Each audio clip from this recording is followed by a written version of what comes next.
You are watching Trinity Episcopal School Production Network. TESPN.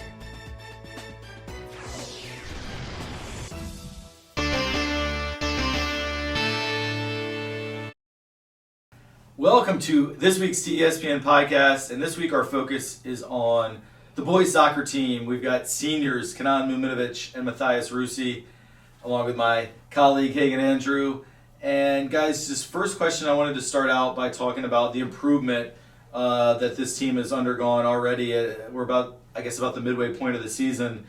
Schedule was really tough.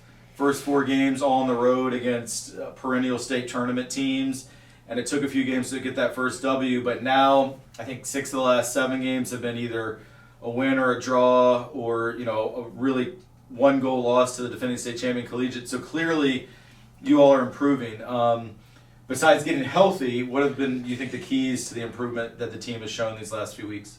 I would say that improvement, because we're a pretty young team, so a lot of getting used to chemistry, how we play, learning from each other. So that took a little bit longer, but it's coming together. So yeah. Yeah, I think especially the past 2 weeks, we've all been kind of really gelling together. I think the opening schedule was super tough, toughest one that I've had since I've been here. But we overcame that, and now we've all come together, and everything's kind of just flowing now. Yeah, so both of y'all are senior leaders, but y'all are also both on the defense. So how can y'all not only help the younger players around you, but also being on defense, helping maybe the midfield to the attack, the strikers, help them score? I mean, as a center back, I'm able to see the whole entire field, so I'm always back there calling things out for people, telling people where to go, because I can see everybody. I can see open passes, and so that's been a way I've been able to kind of help the offense even when I'm back there, not really involved in plays. And then also that's kind of the same thing with the younger players. I'm always talking with them, giving them pointers, especially the ones that want to be defenders, giving them pointers to practice, things that I've picked up from the seniors before me. I wanted to ask you guys a little bit about the playing style this year. Y'all's 9th grade year, your brother was there. I mean, that was a team that I thought really, at times, had a lot of offensive weapons. Sometimes, there were several games. That was our first year of TSPN, but there was some 4-2s and, higher scoring games. Of course, y'all sophomore year get to a state championship game, really solid in all phases, from the keepers to the defense through the midfield, and with guys like Colin Flood, Jack Fannin, Seth Molesky, really big-time goal-scoring threats. Then last year, I felt like the team, in a lot of ways, really overachieved, it felt like to me, and the defense, with you two, a big part of that, really kept the team in games. But this year, stylistically, goals were hard to come by those first few games, although they've started to rack up recently. 6 against VES, 7 against Fork Union, 3 against Veritas.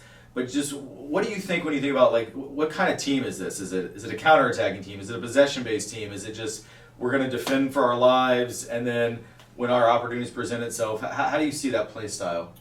I would say definitely more of a counterattack team. With the team being younger, we lack a lot of experience in some positions. So, but one thing we don't like is speed down the lines, and we have depth in those positions. So we can always rotate the wing mids, and they can always finding the balls in the middle and then bypassing it down line helps a lot, and I think that's our play style. I mean, I also think defending everywhere. That's always been one of Phillips's mantras about defending everywhere all the time, and I think this team has kind of slowly worked into that, and especially as of late have really kind of embraced that. And so I think that's going to be a big part of our identity going forward too. Yeah, so what are some of y'all's personal and team goals for the season? I mean, obviously, I think both of us want to win a state championship. We fell short sophomore year, want to get back there. But I think just developing, instead leaving a legacy for future teams. Half our team is guys that are new to the program, so being able to show them what Trinity soccer culture is, winning culture, and kind of leaving our mark for the future teams, something that'll be big. Said pretty well. Personally, I mean, winning record for sure. I feel like it's always been one of my big personal goals when I'm playing for teams. Winning record is like the most important in my opinion. But yeah, leaving the legacy a big part. Like showing because the team's young, so we gotta show them like the ways of how Trinity soccer goes and all that. Yeah. And I actually hadn't intended to ask this question until you all both just used the word legacy. And in a high school or a college, when someone's called a legacy student, it means they had a parent who attended that same school. And it just occurred to me that both of you have moms who are Trinity alums. This actually might be a first on the TESPN podcast to have interviewing two legacy students. But because of that, I'm curious, in y'all's careers, you've beaten all our biggest rivals. You beat in collegiate as sophomores twice. You beat St. Christopher's last year here at home. You beat Benedictine in a state tournament game as 10th graders. Those, I think, for anyone who's grown up around Trinity are what we would kind of consider the biggest rivals. And do you all feel that? Like when you play against those Richmond rivals, does it mean a little more? And also, if so, and I think the answer to that is it does, how do you teach, you've got 3 8th graders on the team, you've got 9th graders, you've got guys who've maybe just moved up from JV. How do you explain to them when these big legacy games happen, what that's going to be about? Yeah, definitely rivals. St. Chris beating a sophomore year. I mean, for me, that's our biggest rival in my opinion to be St. Chris, Collegiate, Benedictine.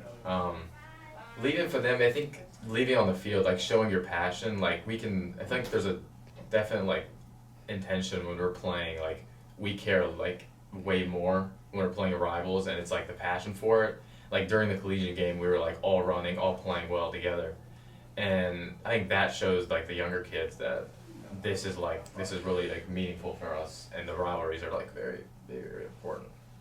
Yeah, no doubt. I think like finding another level of intensity in those games especially is the best way to kind of show those younger guys how much it means, because like we can tell them it's a huge game, we can tell them that it's our in-state, in-town rivals, but then we go out and actually show us flying around, going in hard for everything. That just kind of lets them know how important it really is.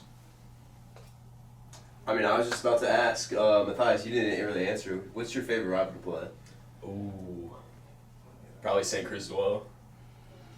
Yeah, and you also talked about a second ago about just going in hard. I think both of you are clean players for sure, but you're both pretty physical players, and you all are willing to put your body on the line. Slide tackles, headers, in traffic, and in terms of when you think about yourself as an individual player, both Kenan and Mathias, I guess I'm asking describe your play style. I mean, you both also have a lot of skill with that physicality, but if I'd never seen you play and I said, "Oh, you play soccer? Tell me about how you play." How would you describe your own style? I'd say I'm pretty all around. Honestly, I got a bit of everything: defense, offense, technical ability, the fight, the hunger to win, the score. I mean, yeah. I kind of see myself like a field general. I'm just out there leading everybody, telling them, because I can see everything, telling them where I want them to be, where they should be, and then just the physical part. Because I'm usually the smallest guy out there, so I gotta let the bigger guys know that I'm not messing around when I'm out there. Now, does that field generalship, was that something that you've always had that came naturally, or is that something early in your career here as a 9th and 10th grader? Because I remember you started out as a left wing and kind of made that move to center back. Was that something that you saw coming, or is that maybe something that the coaches saw in you and developed that general, what do you call yourself, a field general mindset? I think it was a mix of both. When I played club before I came to Trinity, I was a center back for 5 straight years. So the switch freshman year playing left back and left wing was a bit of a shock. But I kind of expected that eventually I might move back. And then that summer before sophomore year, I guess I was able to show enough to have that move be permanent. One last, I guess, kind of longer form, more thoughtful question is, that you all have been exposed, because I mean you've been in the program since 8th grade, Mathias since 9th grade. You've been on some of the more successful teams and around some of the most talented teammates in this program's history. And I've been involved with Trinity Soccer as a player or a coach for over 30 years, with a little gap here and there. But I've seen almost everyone who's come through here, and so I can say definitively the teams you all have been on have been some of the most successful we've had. But what I want to ask you is, you've been exposed to some really remarkable teammates, both in terms of talent, in terms of leadership, in terms of chemistry guys. I just want to ask, who are some of the teammates that you all have had that have maybe had the biggest impact on you, and why? I would say freshman year, my brother for sure. I mean, just not even as a player, but as a person, he impacts me all the time, and he pushes me to be the best person and best player I can. I would also say freshman year. Oh my God, what's his name? Center back. JT. Oh yeah. I saw him actually like last summer, and talking about a little bit about soccer and how's it going, and he just like always brings up like the energy, and I really like felt like I wanted to show that for the younger kids this year, bring the energy and the Trinity spirit. Yeah, I think along the same lines of bringing the energy, Griffin and Chuck, those are guys that always had energy every game, and they kind of showed me that like no matter, even if we're losing like 1-0, 2-0, they're always going to be flying around, getting into everything, working hard. And then I think also Davis, because he was my center back partner sophomore year. It's like my biggest mentor, showed me how to play physical, how to just do everything I needed to do. He was just like the ideal center back. And then also I think Flood, I did swim with him as well, so he was always around me. Just a great leader for me. Yeah, now, a lot of those guys you mentioned, they put so much work into it. I mean, I'm here all the time, live nearby. I mean, a lot of those guys you mentioned, Davis, you said Chuck, which is Charlie Kemp for viewers, and certainly Colin Flood, as well as Griffin Wright. I mean, those are almost all those names you mentioned are guys that were so dedicated to. I mean, they were up here working individually, working against the wall by the field, the green backboard, organizing pickup games, and just Caleb as well. Like, those are all guys who just really put so much work into it.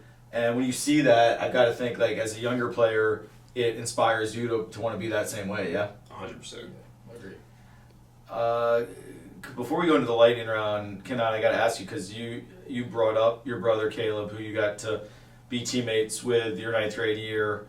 He was a senior that year, very, very talented player, and he also did some TESPN work as well, so shout out to Caleb. But I have to ask you, like, who's a better player? Me, no question, me. Why? He's just old now. Slow. Yeah. No, I think it's more of like he's a short fuse, hot-headed. So I think having a better temper is better for a player, in my opinion. Well, he's got better hair and way cooler tattoos. But all right, let's. Hagen, you got anything else? I do not. All right, let's go to a little lightning round. We'll just do a few quick questions, quick answers to wrap it up. Who is your funniest teammate? Oh my, Alex Etzel. Pierce. Who is the funniest member of the coaching staff? Tyree. I'd say Yaz. Who on the team has you mentioned Caleb having a short fuse. Who on the team has the worst temper? Oh my, not that bad. I'd say, Alex Etzel. Actually, yeah. That's the same thing. What is what do you listen to pregame to get in the mindset? Country.